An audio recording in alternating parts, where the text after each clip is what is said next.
Ada kunci rahasia yang diketahui oleh orang kaya sehingga dia bisa mengumpulkan uang ribuan kali lebih banyak dibanding orang biasa.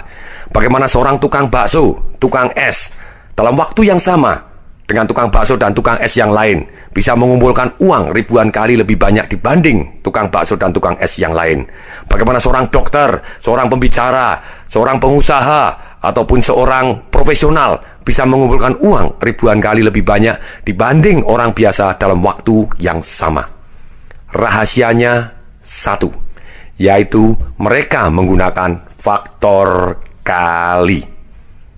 Sekali lagi saya ulangi, mereka menggunakan faktor kali. Apa yang dimaksud sebagai faktor kali ini? Ketika kita mau kaya, di CD saya sebelumnya sudah diungkap bahwa kita harus mempunyai nilai tambah. Sesuatu hal yang kalau orang tidak mau beli, tidak mau mendapatkan produk dan jasa kita, padahal nilai tambahnya begitu luar biasa, sehingga kesannya orang tadi bodoh kalau tidak mau mendapatkan nilai tambah kita. Nilai tambah bisa datang dengan cara kita merubah bentuk, bisa merubah nama, bisa merubah orang menjadi lebih mudah untuk mencapai yang dia impikan, membuat orang jadi lebih semangat. Itu adalah nilai tambah. Nah, kalau kita sudah mempunyai nilai tambah, orang kaya tahu persis bahwa dia harus menggunakan faktor kali. Sedemikian sehingga sekali sentuh, nilai tambahnya tadi bisa beredar dan dinikmatin orang yang lebih banyak. Misalnya begini. Mari kita lihat angka-angka dasar di bawah ini. Bila seseorang ingin mendapatkan keuntungan 10 miliar, dia bisa menjual sesuatu kepada seseorang yang untung seketika 10 miliar. Jadi nilai tambahnya senilai 10 miliar, dia langsung dapatkan uang. Di luar itu, kalau dia mau lebih kaya lagi, dia juga bisa menggunakan faktor kali. Jadi menjualnya bukan hanya kepada orang satu yang untung 10 miliar, tapi dia juga bisa jual kepada 100 orang, untung masing-masing 10 miliar. Akibatnya dia untung 1 triliun. Atau misalnya begini, kita mendapatkan uang 10 miliar. Kita bisa juga menjual kepada 10 orang yang untung masing-masing satunya 1 miliar. Atau kita bisa menjual kepada 1000 orang dengan untung masing-masing 10 juta. Atau mungkin juga kita bisa menjual kepada 1 juta orang dengan untung masing-masing 10.000. Atau seperti orang yang jualan jelly, mungkin untungnya cuma 10 rupiah, tapi dia bisa jualan 1 miliar jelly. Akibatnya dia juga untung 10 miliar. Atau kita bisa juga menggunakan kali dan kali berikutnya. Contohnya begini, kita menjual kepada 1 orang, untung 1 miliar sebanyak 10 kali. Atau misalnya menjual kepada 10.000 orang dengan untung 100.000 sebanyak 10 kali, jual lagi. Atau kita bisa menjual kepada 100.000 orang dengan untung hanya 1.000 rupiah sebanyak 100 kali, dan seterusnya. Fokus orang kaya, bagaimana dia bisa mendapatkan uang ribuan kali lebih banyak dibanding orang biasa dalam waktu yang sama. Orang kaya mempunyai fokus, sadar atau tidak sadar. Mereka fokus kepada beberapa hal di bawah ini. 1. Sekali kerja untung sangat besar, puluhan miliar, ratusan miliar, seperti mengerjakan proyek-proyek besar, membangun jalan, membangun lapangan udara, rumah sakit, menjual senjata berat, pesawat terbang, kapal persiar, dan lain sebagainya. Atau yang kedua, mereka fokus beberapa kali kerja dengan untung yang besar, seperti menjadi developer rumah mewah, importir mobil mewah, dan termasuk misalnya ada bengkel yang di awal karirnya mereka sibuk untuk turun mesin ganti oli. Untungnya kecil, tapi pada waktu akhirnya mereka tahu bahwa body repair itu lebih menguntungkan. Mereka lebih fokus ke body repairnya daripada bengkelnya. Bengkelnya ditutup. Yang ketiga, orang kaya fokus mengerjakan atau menjual sesuatu yang untungnya kecil, tapi kepada orang yang banyak dan berkali-kali, seperti membangun perusahaan yang menghasilkan produk atau jasa yang dikonsumsi oleh banyak orang. atau perusahaan secara berkali-kali, seperti pabrik rokok, pabrik mie, pabrik terigu, pabrik baja, pompa bensin. Jadi kesimpulannya, orang yang kaya, mereka berfokus kepada upaya untuk membuat nilai tambah, dan mereka memanfaatkan faktor kali sehingga sekali sentuh, nilai tambahnya beredar kepada orang banyak dan mereka mendapatkan uang yang sangat banyak. Mari kita beri contoh dalam praktek sehari-hari. Misalnya, level 1, orang fokus untuk membuat nilai tambah. Orang yang sukses, mereka akan fokus selalu kepada nilai tambah, dalam arti sukses yang mencerahkan hidup orang banyak. Misalnya, ketika mereka membuka usaha bengkel mobil, mereka pasti membuat nilai tambah kepada pemilik mobilnya. Antara lain, misalnya, servisnya cepat, memuaskan, lebih dekat dengan lingkungan, lebih murah, lebih lengkap, alat-alat lebih modern, lebih dikenal, lebih ahli dari bengkel yang lain, sehingga pasti mereka mempunyai nilai tambah dibanding bengkel yang lain. Ini hanya level pertama. Mereka akan tetap kaya, dalam arti cukup kaya, tidak akan kaya sekali, karena mereka sudah mempunyai nilai tambah yang bisa ditukar dengan uang. Level kedua, orang yang kaya, mereka juga fokus selain sudah mempunyai nilai tambah, mereka akan membuat faktor kalinya dia yang pertama. Misalnya, bengkel tadi yang sudah begitu larisnya, sekarang mereka memperhatikan faktor kalinya, yaitu karyawannya ditambah, teknologi sehingga pelayanannya lebih cepat. Mereka bisa menerima mobil yang lebih banyak lagi, luas ruang usaha yang lebih besar, sehingga bisa menampung lebih banyak mobil. Itu faktor kali.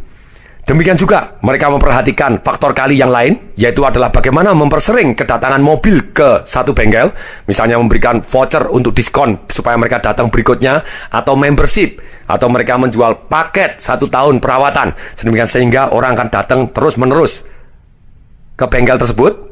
Dan tentu saja semua ini dilakukan dengan cara membuat pelanggan merasa lebih baik dan lebih untung.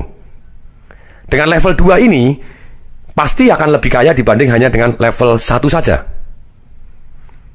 Berikutnya adalah level ketiga, yaitu fokus membuat faktor kali yang kedua. Ketika pengusaha ini sukses, dia membuat cabang lagi atau menjual franchise, sehingga dia bisa melayani lebih banyak lagi. Ketika franchise dia lebih banyak lagi, bisa melayani kepada banyak orang, ini sebenarnya faktor kali yang ketiga. Misalnya, ada toko es di kota, di Jakarta, ada 2. Sama-sama sangat laris. Sekian tahun kemudian, yang satu karena laris juga tetap kaya, tapi yang satu sangat amat sangat mbahnya kaya. Kenapa kok sangat mbahnya amat kaya? Karena dia punya lebih dari 200 cabang di seluruh Indonesia, di Malaysia, bahkan di Australia dia buka. Nah, yang kedua ini, yang jauh lebih kaya ini, namanya Esteller 77. Dia buka cabang begitu banyak, sistemnya sudah ada, dia punya faktor kali, nilai tambahnya, esnya yang begitu enak, bisa dinikmatin oleh banyak orang. Dengan demikian dia bisa menghasilkan uang yang lebih banyak, karena nilai tambahnya bisa dinikmatin oleh lebih banyak orang. Nah, itu level 3. Nah, kalau level 4, ini, orang yang level keempat, dia lebih kaya dibanding orang yang berada di level 3, yang hanya pakai faktor kali, membuka cabang banyak saja. Level keempat, yaitu fokus membuat faktor kali yang ketiga. Ketika mereka sukses membuka cabang atau franchise begitu banyaknya, mereka mulai go public dan menjual saham. Sekali lagi, mari kita lihat orang-orang yang paling kaya di dunia, mereka sebetulnya bukan jual atau beli saham, mereka menjual sahamnya. Mau Bill Gates, mau Warren Buffett, mau Paul Allen, mau siapapun gitu ya, ternyata mereka kaya dengan menjual sahamnya, menjual perusahaannya sebagian, dan mereka jadi dapatkan income yang begitu besar. Setelah mereka membuat nilai tambah dan membuat faktor kali yang bisa dimanfaatkan oleh orang yang banyak, kemudian mereka jual sahamnya, maka mereka lebih kaya. Sekarang pertanyaan saya, sudah pernah dengar kata-kata Bill Gates? Siapa dia? Penyanyi dangdut? Sudah pasti bukan, gitu ya. Bapak Ibu mungkin ketawa karena Bapak Ibu tahu, karena Bill Gates adalah salah satu orang yang paling kaya di dunia. Dia mempunyai satu perusahaan yang namanya Microsoft. Nah, pertanyaan saya, apakah Windows yang dibuat oleh Microsoft itu adalah software yang terbaik di dunia? Banyak orang yang menjawab, tidak Pak, ada yang lebih baik. Pertanyaan saya, kenapa yang lebih baik tidak lebih kaya?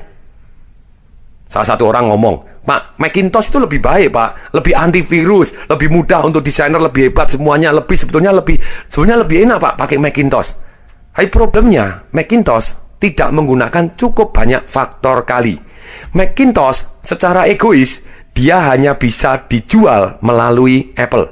Anda hanya bisa beli software Macintosh untuk komputer Apple Anda. Akibatnya apa yang terjadi? Dia tidak punya cukup banyak faktor kali. Sedangkan Windows, dia sudah mempunyai nilai tambah. Misalnya, programnya sudah pasti ada Excel, PowerPoint, Internet Explorer, terus kemudian Word. Begitu banyaknya program yang paling kita pakai cuma 2 atau 3 saja. Nah, sekarang kenapa kok Windows begitu suksesnya? Kalau orang ngomong bahwa Mac itu ternyata lebih enak, lebih mudah, lebih antivirus dibanding Windows, karena Windows menggunakan faktor kali. Faktor kali dari Windows apa? Yaitu dia menjual langsung bug kepada produsen komputer. Dia bisa digunakan kepada HP, kepada Toshiba, kepada Acer, kepada Sony, kepada Sirek, kepada IBM, yang dimana pabrik komputer ini langsung mencetak ribuan komputer yang dipaketkan dengan software Windows. Jadi dikalikan kepada banyak produsen komputer, langsung Microsoft untungnya jauh lebih besar dibanding hanya Macintosh yang jual melalui Apple saja. Ketika ada satu perusahaan minta konsultasi kepada saya, Pak Tung, saya ini jualan makanan kecil gitu ya. Saya sudah punya nilai tambah, Pak Tung, enak sekali gitu. Benar-benar enak ini. Menurut Pak Tung gimana supaya saya bisa jadi lebih cepat kaya? Saya bilang, kalau Anda sudah punya nilai tambah dan teruji enak, please cari faktor kali Anda. Maksud Bapak, cari toko besar, saya tidak tahu, silakan Carrefour, misalnya Hypermart, Makro, Alfa, atau apapun yang toko-toko yang besar, Giant, apapun, yang dimana sekali Anda masuk, mendadak Anda produksinya bisa dimarketkan di seluruh Indonesia, atau bahkan bisa jadi ke seluruh dunia. Dan kemudian orang ini akhirnya masuk kepada salah satu supermarket yang besar, walaupun dikasih merek sendiri oleh supermarket tadi, tapi dia bilang diproduksi oleh PT-nya dia. Permintaan begitu meledak, happy problem, dia tidak bisa memenuhi. Akibatnya dia rekrut orang-orang produsen-produsen yang lain dengan mereknya hypermarket tadi, itu yang besar-besar, kemudian produce by tempatnya dia, dan dia mendadak jauh lebih kaya dibanding pada waktu dia jualan eceran one on one kepada tetangganya. Demikian juga untuk seorang pembicara. Apa bedanya pembicara yang peserta seminarnya 20 dengan 5.000 orang? Sebenarnya bedanya cuma satu, yang 5.000 itu lebih kaya. Karena dia sekali ngomong, langsung 5.000 orang mendapatkan manfaat. Sedangkan yang satu cuma 20. Sekarang pertanyaan, kenapa pada umumnya, sekali lagi pada umumnya, pengusaha itu lebih kaya dibanding karyawannya? Karena karyawannya, dia tidak punya faktor kali. Nilai tambah dari seorang karyawan hanya dinikmatin oleh pengusahanya. Sedangkan pengusahanya, dia mempunyai nilai tambah. Dia membayar gaji karyawannya. Misalnya karyawannya 400, berarti dinikmatin oleh 400 plus keluarganya. Satu keluarga adalah mempunyai 4 anggota. Berarti sebenarnya pengusaha ini sudah memberikan nilai tambah 4 kali 4, 16, jadi 1.600 orang dihidupin dia. Kemudian belum lagi ternyata produk dan jasanya dia dimanfaatkan oleh begitu banyaknya masyarakat. 10.000 masyarakat. Makanya pengusaha ini lebih kaya karena dia membuat nilai tambah dan dikalikan kepada banyak orang. Demikian juga misalnya ada seseorang yang mempunyai profesi sebagai tukang buka pintu di hotel. Dia mempunyai nilai tambah. Yes, tapi nilai tambah tadi tidak seberapa dan dia tidak punya faktor kali. Sekarang, kalau kita tanya, orang yang tukang buka pintu di hotel dengan dokter ahli bedah otak, nilai tambahnya besar mana? Sudah pasti dokter yang bisa mempunyai kemampuan membedah otak. Nah, kenapa? Karena dokter bedah otak tadi bisa menjalani profesi sebagai tukang buka pintu dan bisa sebagai dokter yang bisa membedah otak. Tapi orang yang hanya mempunyai profesi untuk membukakan pintu di hotel sudah pasti juga bisa membedah otak tapi tidak bisa ngembaliin. Nah, dengan nilai tambah ini Boleh dikatakan dokter bedah secara umum itu lebih kaya daripada orang yang bukain pintu aja. Tapi kalau dokter bedah ini mau kepengen jauh lebih kaya dibanding dokter bedah otak lainnya, kenapa tidak dia mempunyai satu faktor kali yang lagi? Misalnya dia membuka klinik dokter bedah otak bersama. Please, spesialis dokter bedah yang macam-macam, misalnya begitu ya. Misalnya bisa bedah kosmetik, bedah otak, bedah apa. Bahkan dia memberi beasiswa kepada dokter-dokter baru, termasuk dia bimbing. Mau ndak Anda jadi faktor kali saya? Saya akan curahkan semua ilmu saya akan bimbing Anda, saya sekolahin. Kemudian ikatan dengan dokter bedah ini di kliniknya dia. Ikatan 2 kali masa kerja plus berapa tahun misalnya begitu. Atau harus mengembalikan utangnya terlebih dahulu, atau tidak sama sekali. Tapi ya dia, dokter bedah yang baru ini, harus memberikan persentase seumur hidup kepada dia di kliniknya, misalnya begitu, kalau diperkenankan gitu ya. Yang jelas ketika dokter gigi, dokter mata, kalau dia mempunyai klinik bersama di mana dokter-dokter mata yang lain, dokter gigi yang lain kerja kepada dia menyediakan tempat dan nama yang besar. Kemudian dia buka cabang di kota yang lain, dengan sistem dan alat-alat yang modern seperti yang dia punyai, dia akan jauh lebih kaya dibanding dokter yang tidak punya faktor kali. Nah, sekali lagi, orang-orang yang kaya, dia fokus kepada faktor kalinya juga, selain mempunyai nilai tambah. Ada beberapa definisi dari para pengusaha, yaitu ketika satu definisi orang biasa, biasanya mereka fokus untuk membuat nilai tambah, tapi mereka lupa membuat faktor kali. Misalnya, pengusaha bengkel tadi sudah sukses di level 1, yaitu membuat nilai tambah, tetapi dia tidak peduli lagi terhadap faktor kalinya, yaitu bagaimana memperbanyak jumlah mobil yang akan datang. Bahkan seringkali orang biasa ini malah merasa terganggu ketika pelanggannya bertambah banyak. Sehingga mereka seumur hidup, mereka mengumpulkan kekayaan terus, tapi akan jauh lebih lama dan lebih sedikit dibanding terhadap orang-orang yang perhatian terhadap faktor kalinya. Itu orang biasa, hanya fokus kepada nilai tambah.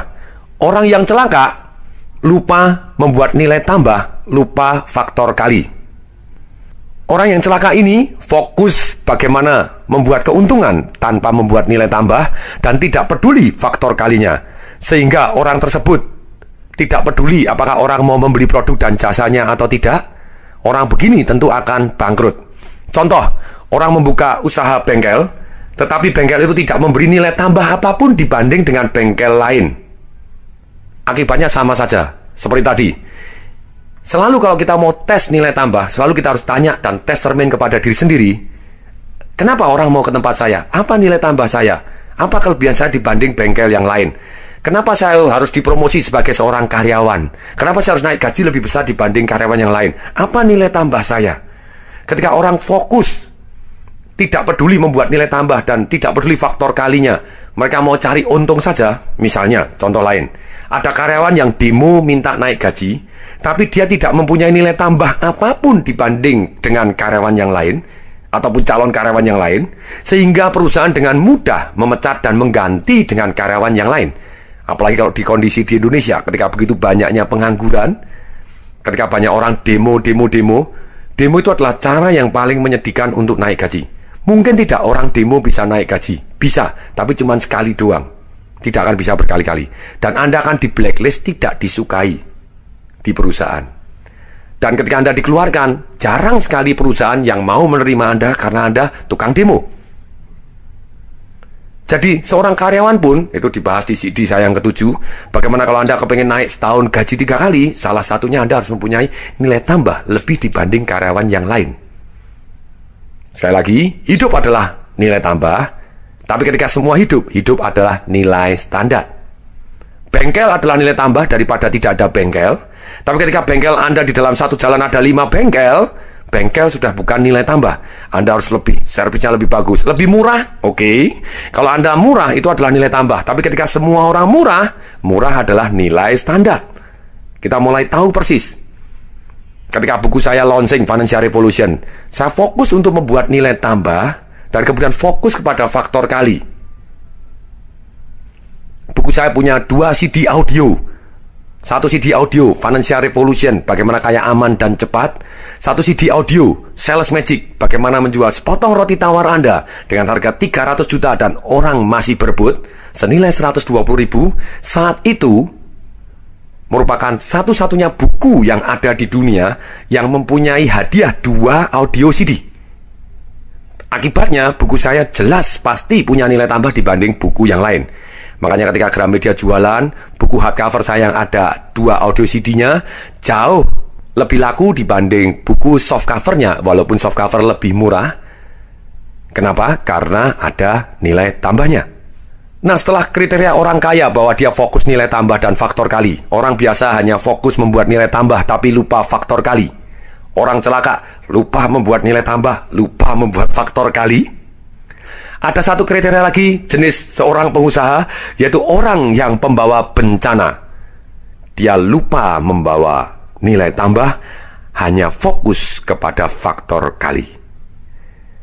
Pembawa bencana ini amat fokus kepada upaya untuk menangguk keuntungan tanpa membuat nilai tambah dan sangat peduli kepada faktor kalinya, sehingga orang tersebut sangat kaya dengan cara merugikan orang lain. Contoh, orang membeli jaringan bengkel yang merugi atau hampir bangkrut, sehingga harganya murah sekali. Kemudian dengan rekayasa keuangan atau pembukuan, diberi kesan bahwa bengkel itu menangguk banyak untung. Kemudian dia go public, dikalikan, sehingga dalam beberapa tahun perusahaan tadi bangkrut dengan membawa banyak korban orang yang membeli saham. Orang pembawa bencana ini ada 2 macam. Pertama adalah orang yang mempunyai itikat buruk dari awal. Contohnya seperti orang tadi, beli jaringan bengkel, dan terus kemudian direkayasa keuangan saja tanpa ada perbaikan sistem, tanpa ada perbaikan jasanya dan segala macam. Ini termasuk dalam kategori ini adalah orang yang merekayasa keuangan di perusahaan yang go public, menggoreng saham, menciptakan harga saham naik atau turun tanpa mencerminkan kenaikan nilai tambah, sehingga mereka mengambil keuntungan sebanyak mungkin dengan merugikan orang yang terpancing untuk membeli saham karena serakah dan menjual saham karena takut. Contoh lain, yaitu orang yang pembawa bencana ini, misalnya seorang karyawan yang fokus untuk mengambil keuntungan pribadi dengan cara merugikan perusahaan, buka toko di dalam toko, ngambil keuntungan, ngambil komisi, pokoknya tokonya bangkrut, mana urus, pokoknya dia ambil keuntungan sebanyak-banyaknya terlebih dahulu. Berikutnya, jenis orang pembawa bencana ini yang kedua adalah orang yang dari awal tidak mempunyai itikat buruk, tapi dalam perkembangannya, orang tersebut tidak bisa membuat nilai tambah yang dijanjikan kepada faktor kalinya. Contoh, orang ini membuat rencana perluasan bisnis yang membutuhkan modal tambahan dengan cara go public atau melepas saham baru.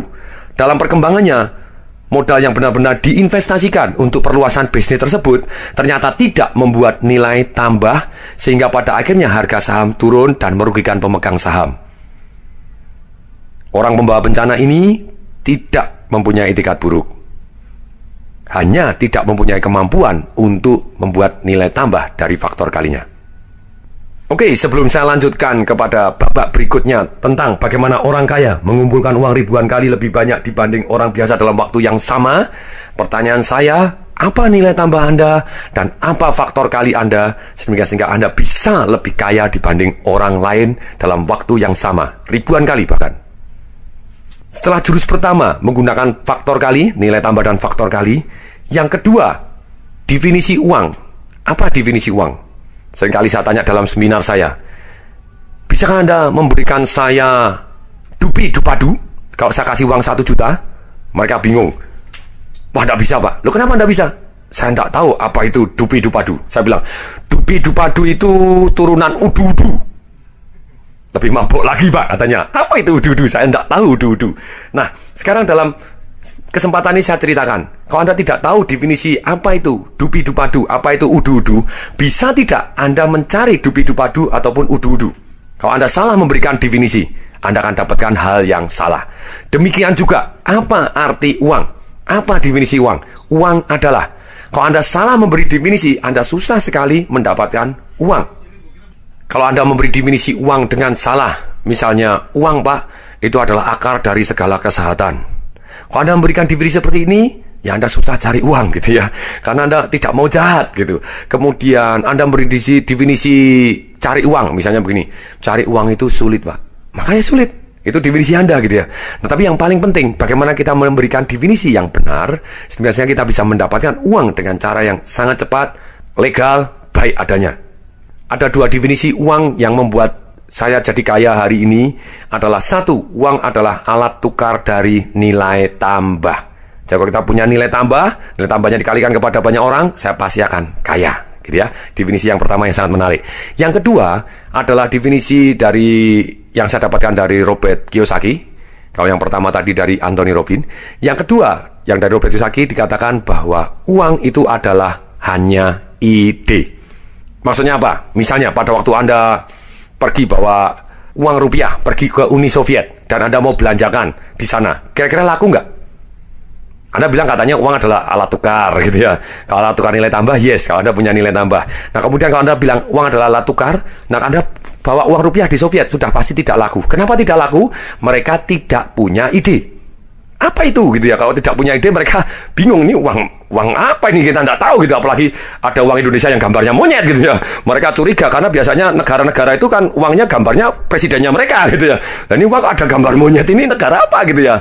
Nah, mereka tidak tahu, mereka tidak punya ide, makanya uang Indonesia tidak laku di Soviet gitu ya.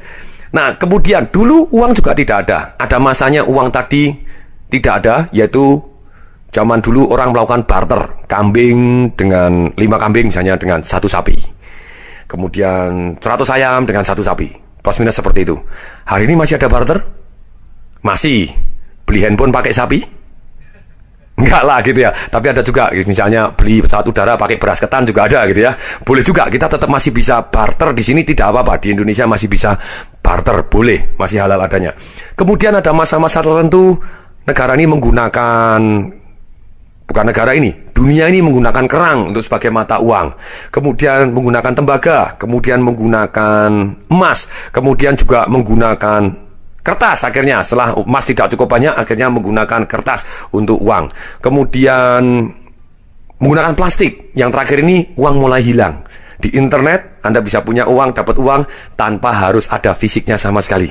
Langsung kita bisa belanjakan tanpa fisik sama sekali. Hanya perjanjian doang gitu tadi, tanpa ada fisiknya. Nah, bagaimana kita bisa mendapatkan uang kalau uang itu hanya ide?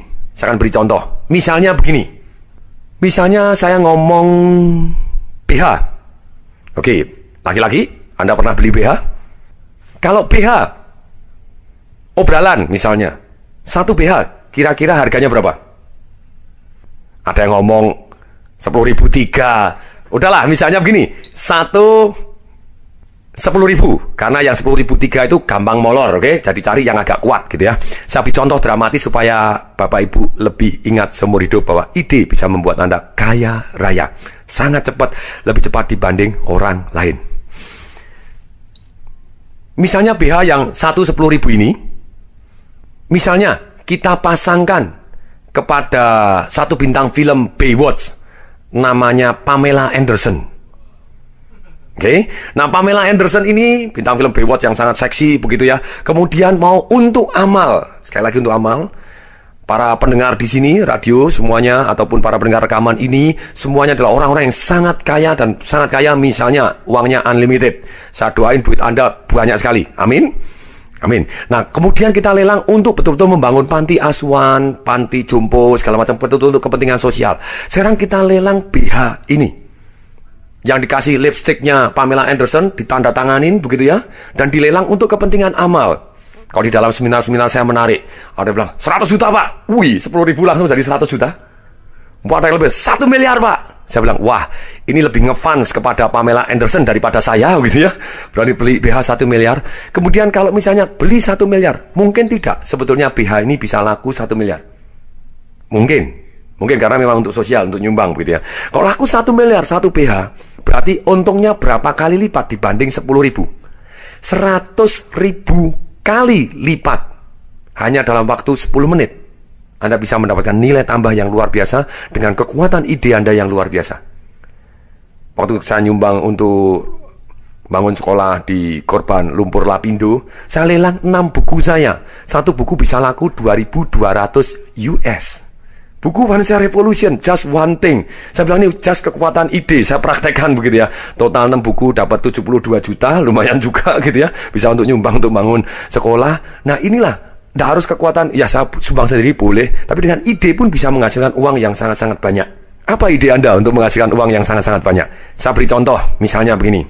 Saya memberikan konsultasi kepada banyak orang dan banyak perusahaan. Satu ide aja bisa membuat dia kaya raya luar biasa seumur hidup. Saya punya teman misalnya di Bandung. Dia punya body repair, termasuk dia yang terbaik di Indonesia, mungkin di dunia, yang bisa membuat mobil kita anti gores. Dan semakin mobil ini umurnya panjang, wet look buatannya dia, wet look. Jadi misalnya Mercy kita atau mobil kita apapun dibuat dia jadi seolah-olah tampak berkiloan. Malah setelah 4 bulan, setelah 1 tahun, setelah 2 tahun, mengkristal, lebih bening lagi, lebih bagus, lebih anti gores, tahan api. Yang dimana produsen mobil di dunia yang lain belum bisa membuat seperti ini. Dia sibuk, sudah punya nilai tambah yang luar biasa, dia riset sendiri, dia ilmuwan hebat sekali. Pada waktu kemarin datang ke rumah saya, Pak Tong, yuk kita kerjasama. Boleh, saya bilang gitu. Saya punya faktor kali. Faktor kali yang paling sederhana itu adalah kita buka cabang lagi di Jakarta, buka cabang lagi di seluruh ini, kita buat franchise, bagus. Mau langsung kaya, saya bilang. Sekali deal, Anda kerja seumur hidup, tetap akan kalah dengan cara ini. Oh, mau. Oke, kenapa tidak? Kita bawa ide gini kepada produsen mobil BMW, Mercy, Jaguar. Kita ngomong kepada mereka, hanya ada satu yang boleh license. Langsung dari pabrik, catnya tahan api, tahan gores, tahan segalanya, lebih luar biasa. Dan langsung saya bilang, kamu untungnya berapa sih 1 bulan? Dan langsung aja, untung seumur hidup dikali, langsung minta uang awal, license-nya adalah untung Anda seumur hidup. Nggak tahu berapa puluh juta US, langsung minta aja. Wong dia miliaran US dollar. Dengan teknologi ini, Anda akan jadi konsultannya dia sampai bisa jalan. License, tapi license ini hanya terbatas 1 tahun doang, atau 2 tahun doang. Setelah itu, faktor kali lagi gitu ya, ke seluruh mobil-mobil yang lain yang mau beli license-nya. Jadi akibatnya standar. Misalnya begitu, ada satu profesor, ada satu dokter ahli klorofil juga ngomong, Pak, saya menemukan sistem bahwa bisa membuat ceritanya kalau dicampur dengan odol begini segala macam, ini luar biasa canggih sekali, tidak bisa tumbuh, istilahnya karang gigi atau segala macam.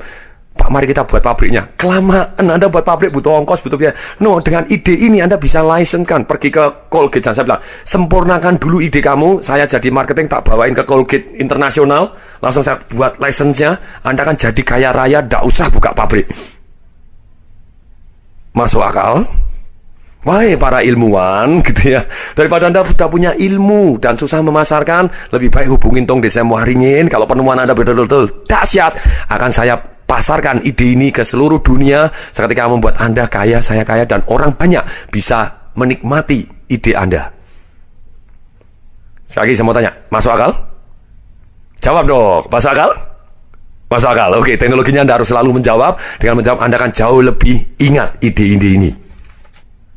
Kemudian, setelah menggunakan faktor kali dan nilai tambah, kemudian yang kedua, Anda menggunakan ide-ide Anda, demikian dahsyatnya. Yang ketiga, Anda bisa melakukan satu yang namanya merubah bisnis model Anda untuk menjadi jauh lebih kaya dibanding orang yang lain, karena Anda mempunyai satu jurus yang namanya back end sales. Jurus ini sangat jarang digunakan oleh orang. Makanya mereka hanya mendapatkan satu keuntungan saja tanpa ada keuntungan berikutnya, keuntungan berikutnya, keuntungan berikutnya. Misalnya begini, pada waktu kita makan ke Kentucky, ternyata pada waktu kita makan ke Kentucky, pada waktu kita tanya kita mau beli ayamnya, dia akan nanya paha atau dada, yang original atau yang crispy. Kita tanya, kita jawab apapun, dia akan memberikan penawaran berikutnya. Dia melakukan satu back end sales. Setelah terjadi penjualan, dia menjual sesuatu hal yang lain. Dia akan tanya, kentangnya Pak? Ketika kita kentangnya, iya. Dia akan jawab, perkedelnya Pak? Ketika perkedelnya, iya. Es krimnya Pak? Teh botolnya Pak? Dia akan tawarkan terus dan terus yang lain. Pada waktu kemarin, beberapa waktu yang lalu saya liburan di Bangkok, lebih berkesan. Ternyata mereka lebih agresif. Ketika saya makan di restoran Kentucky tadi dan kemudian selesai dan saya ngobrol di sana 1 jam lebih karena saya nunggu bis gitu ya, jemputan turnya. Ternyata Karyawannya naik ke lantai 2 di tempat saya tadi makan.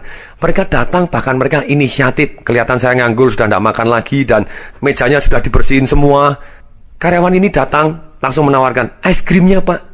Wow, ini lebih aktif.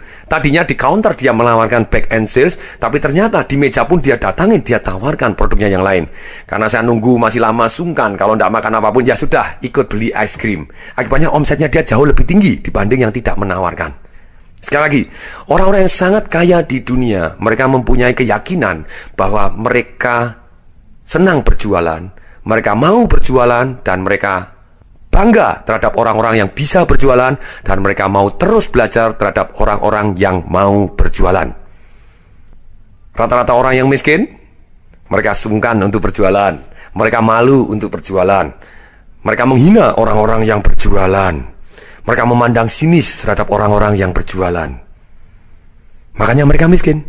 Orang kaya, kenapa mereka mendapatkan uang ribuan kali lebih banyak dibanding orang lain? Mereka mempunyai keyakinan bahwa jualan selama itu mempunyai nilai tambah untuk orang lain, itu adalah baik adanya, bahkan wajib. Kalau dia sudah mempunyai nilai tambah, mereka tidak tawarkan kepada orang lain, maka mereka merasa bersalah. Ini keyakinannya mereka. Karena keyakinannya berbeda, actionnya berbeda. Contohnya, ada sebuah bengkel ketika saya coach. Ternyata dari karyawan 1 bisa jadi 65, bengkel 1 jadi 4 bengkel gitu ya. Union Motor di Gading Serpong, silakan dicari begitu. Testimoninya real adanya. Sama persis. Dia menggunakan satu jurus yang namanya faktor kali, cabangnya berubah jadi banyak, yes. Kemudian dia mempunyai nilai tambah, servisnya lebih bagus, lebih murah, lebih bersih, lebih cepat, dan lebih mempunyai garansi. Tapi lebih dari itu, dia juga suka berjualan, dan dia didik karyawannya, dia berikan komisi kepada karyawannya, supaya karyawannya semangat untuk jualan. Ketika Anda datang di sana, Anda akan ditawarin yang bermanfaat. Dia tidak mau menawarkan sesuatu yang tidak bermanfaat. Misalnya, Fuelmax Pak, alat penghemat bensin. Dia bisa menjual alat penghemat bensin salah satu yang terbesar di Indonesia. Menarik gitu ya, terbanyak. Karena dia nawarin, dan dia beri garansi, dikasih hadiah nilai tambah. Pak, Anda ambil ini Pak, berdasarkan majalah Autobild Pak, ini bisa menghematkan 20 sekian persen. Berdasarkan mobil dan motor Pak, bisa sekian persen. Berarti kalau Anda dalam bensin yang naik sekian banyak ini Pak, Anda pakai Pertamax Plus, Anda pakai ini, kalau pakai ini Anda bisa menghemat sekian persen. Berarti dalam sekian bulan Anda break even point Pak. Dan lebih dari itu Pak, saya berikan payung gratis dan kasih garansi. Nah ini karena dia memberikan nilai tambah dan dia percaya sekali produk dan jasanya bagus, dia memberikan garansi. Garansi, orang akan beli lebih banyak. Menarik? Dia sudah pasti cara menawarkannya lebih mempunyai nilai tambah dibanding dengan bengkel-bengkel yang lain. Makanya dia termasuk salah satu yang sangat rame. Nah, ketika Bapak Ibu sudah termotivasi untuk menjual, saran saya sekarang buat turunan dari produk Anda yang bisa dijual lagi. Misalnya Anda ahli massage. Kenapa Anda tidak menjual langganan berikutnya atau ngajarin kepada tukang massage berikutnya jual franchise untuk massage gitu ya. Terus kemudian pada waktu massage dijualin back and sales, Pak ini tertarik Pak, ada aromaterapi, silakan, ada oilnya Pak, ada untuk mandi Pak, ada turunannya, ada musik relaksasinya, sekalian dijualin sekalian. Kenapa tidak? Salon ada yang meledak luar biasa ketika ikut marketing revolution saya begitu ya. Dengan sederhana sekali, pada waktu dia nganggur, karyawannya sepi-sepi, langsung diberikan voucher untuk menjual terlebih dahulu, membuat nilai tambah supaya orang silakan datang, bisa keramas gratis, keramas gratis. Ketika orang mau datang ke salonnya dia keramas gratis, dijualin, mau potong Pak, kerimbat Pak, manikur pedikurnya Pak. Nah daripada salonnya sepi, ya lebih baik ngeramasin gratis, tidak apa-apa.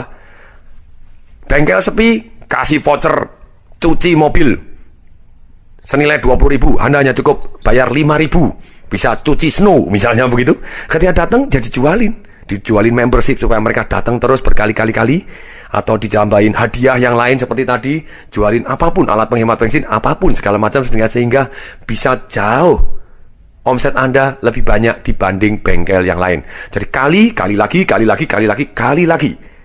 Sehingga begitu banyak faktor kali dan banyak penjualan Anda. Yang pasti jualan Anda harus selalu membuat nilai tambah, tidak boleh merugikan orang lain. Jadi benar-benar orang kaya yang mencerahkan, bukan yang pembawa bencana. Nah Anda akan sukses dan kaya, dan orang masih berterima kasih kepada Anda.